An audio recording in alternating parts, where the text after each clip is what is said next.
Hello, and welcome to the next video of my ADE Hall of Fame series. I know it has been a while. We're going to go over MATA today. I am filming these videos ahead of time, because I'll be out of town this weekend, and actually there are no games to go over for Roundup. So we're going to get through some of these. These players that are picked for my Hall of Fame on the Discord are chosen by the Discord. There are ballots there where people can vote on the players that they believe should be in the Hall of Fame. Out of the ones that are selected, they are pre-selected based on their careers and their stats, accolades, and things like that I determined throughout the entirety of league history. Now, a player has to be away from the game for 2 years to be eligible, to really show that they're retired. We see Uzi and Doublelift come back recently, and that kind of just further proves. Trick is another one that just came back in CB Lull for a few games. That pushes them back because they try to make a comeback, so they're not retired. MATA is. So the players on the ballot may not be the best players of all time. But that's the reality of it, right? They aren't playing anymore for a reason, and the best players in league history are still going for some of them. In MATA's case, I would say he is one of the best supports ever, if not the best. Many people would put him in that respect. He was excellent playing from 2013 to 2019.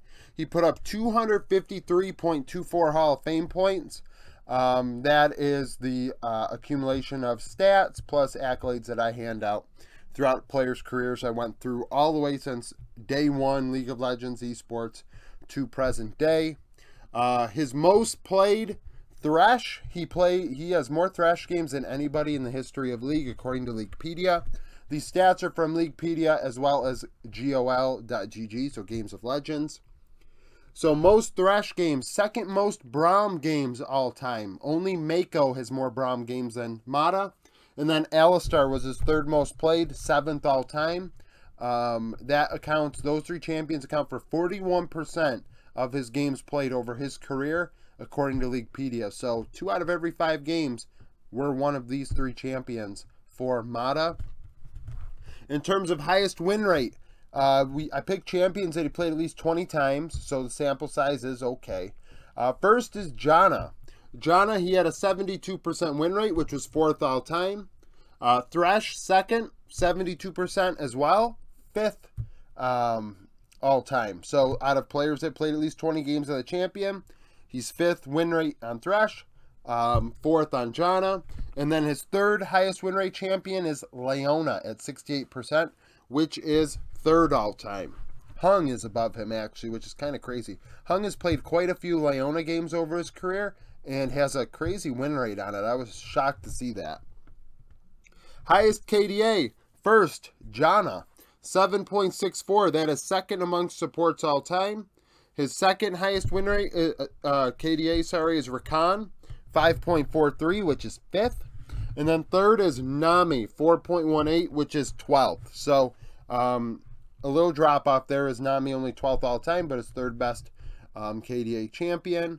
One could argue Janna is a champion that not many people probably consider MATA great on. Maybe that's not, they think of the Thresh, they think of the Braum. But his Janna was pretty nasty, one of the best ever, stats-wise. So, former world champion, of course, and we'll get into that. We're going to go through his career now. So, at 19 years old, he started with MVP Ozone, would play 21 games in spring. They would win that split, and he'd have a 5.29 KDA, which was first amongst supports. In summer, he'd play 18 games with a 3.87 KDA. And then he would join Samsung Ozone, I believe is what their name was at the time. And they would go to Worlds and win and play 9 games.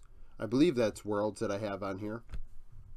Played 9 games, 2.8 KDA, 78.7 KP, which wasn't the highest of the supports at the event, but solid nonetheless. In his rookie year going to Worlds, joining Samsung, he would have about 24.5 Hall of Fame points from that year. The next year, at 20 years old with Samsung Ozone, sorry about that, my computer. In winter, 2014, 17 games, 3.85 KDA, which was 3rd. In spring, he played 19 games, which was 3.6 KDA. He would then join Samsung White for summer. In 17 games, he'd put up a 5.35 KDA, which was first, and then he would like take off from there. Like Samsung White, obviously historic. Regional finals, played 3 games, had a 5.09 KDA, would go to Worlds and win. So won Worlds, 17 games, had a 10 KDA, which was first among supports and may have been first amongst anybody at the event. Absolutely dominated that Worlds. 73.4 KP, that ranked third amongst supports at the event. So Samsung White coming away victorious in that one, and Mata coming away a champion. Nearly 60 Hall of Fame points that year. So after that, though, he would leave. He would go to the LPL. He would go to China. And in 2015, there would be a drop-off. So he'd play for Vici Gaming. A few players did this, even players we've went over already in these videos, this video series, that went to Vici Gaming from Korea. In spring, they'd play 44 games, have a 4.1 KDA, which was third amongst supports, and a 70.8 KP. In the playoffs, he'd only play 4 games, 3.6 KDA, 75.8 KP. In summer, played 44 games again, 2.9 KDA, so we see a significant drop-off, and 71.1 KP.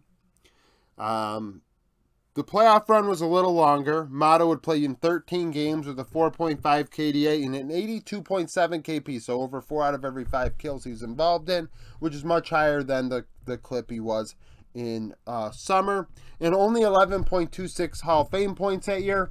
Didn't win a split. Didn't dominate a split outside of looking good in KDA in spring.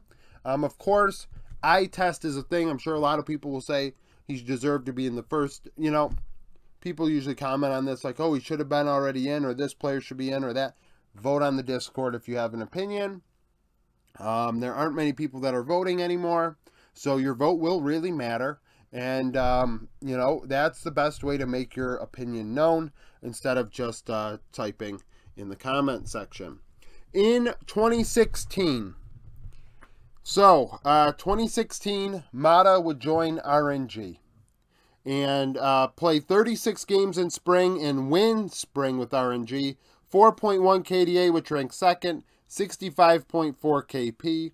Then in spring playoffs, they would win, going 9 games with a 3.7 KDA, 67.3 KP.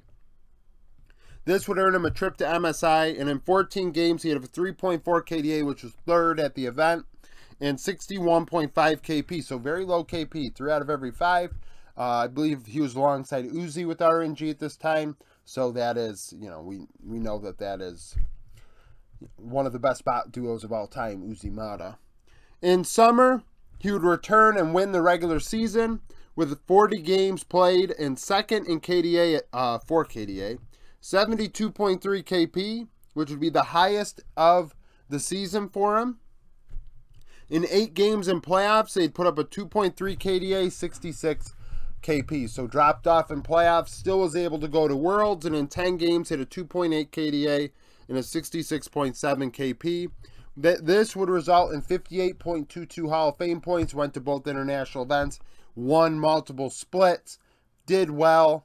So it actually almost was as good as his championship year in terms of accolades, and that, at least from my perspective. I do think, you know, Worlds is weighted highly, but also if you can go to both international events in the same year, win a ton of games, and do well in those games, you also deserve some credit. So obviously Mata is considered to be, like I said, one of the best of all time, so this shouldn't be a surprise that he is putting up as many Hall of Fame points as he is, and just how good he was. He lives in infamy, right? So this is the first part of his career. Now on to the second part. Okay, it's kind of funny. I just thought about it because I swapped this, and he played with SKT in his final year. A lot of people were upset that so many SKT members were on the Hall of Fame, and it's like SKT were able to get a lot of good players, right? They're the New York Yankees of League of Legends. So 2017, he returned to the LCK for KT Rolster. In 44 games, he put up a 3.6 KDA, which was third in the region, and only 61.6 KP, so 3 out of every 5 kills. Very low. They'd go to the playoffs, and in 9 games, he'd have a 4 KDA, 73.2 KP. In 2017 summer, he would finish on the second All-Pro team. I only started writing it down and keeping track of who I was picking 2016 and onwards. So there are players that definitely were given the points for being an All-Pro from 2011 on, but I didn't think about keeping track till 2016 when I did 2016. So in 2017 summer, I had him as the second best support stat-wise. 47 games played, 5 KDA, which was first, and a 66.6 KP. When he got into playoffs in 5 games, he had a 3.6 KDA, 73.7 KP. Could not win through playoffs, went to regional finals, and would bow out after 3 games, which I think would be a 3-0 loss. He had a 2.6 KDA, 70.9 KP. So Mata unable to go to an international event in 2017 with KT. He would have 13.29 Hall of Fame points, however. At 24 years old in 2018 spring, he would finish on the second All-Pro team at support. In 43 games, he had a 6.2 KDA, which was first among supports in the LCK, a 70 KP, and then vision score was finally tracked officially by Games of Legends. He had a 2.7 vision score per minute in 2018 spring, which ranks second among supports. In playoffs, he had an 8-game playoff with 4.8 KDA, 63.5 KP, so not as good as he did in the regular season, but 4.8 is respectable. 63.5 KP is a bit lower, 2.53 vision score per minute. In 2018 with KT, Mata would return at a high level, winning the split. In 43 games, he had a 3.4 KDA, 65.7 KP, and 2.79 vision score per minute, which ranks second. So in both splits across 86 games, he was the second best support in vision score. And then in the playoffs, they would win the split in 5 games, 3.6 KDA, 66.6 KP, 2.44 vision score per minute. So those numbers obviously drop off in the playoffs, but they would win and go to Worlds. At Worlds, I had Mata as the second rated support.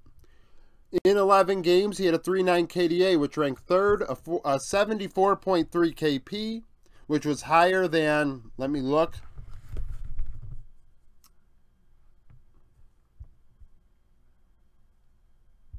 Had to look back at the other board. Only one other data set did he have a higher KP in his career than at Worlds 2018, which still wasn't top 3 amongst supports at the event.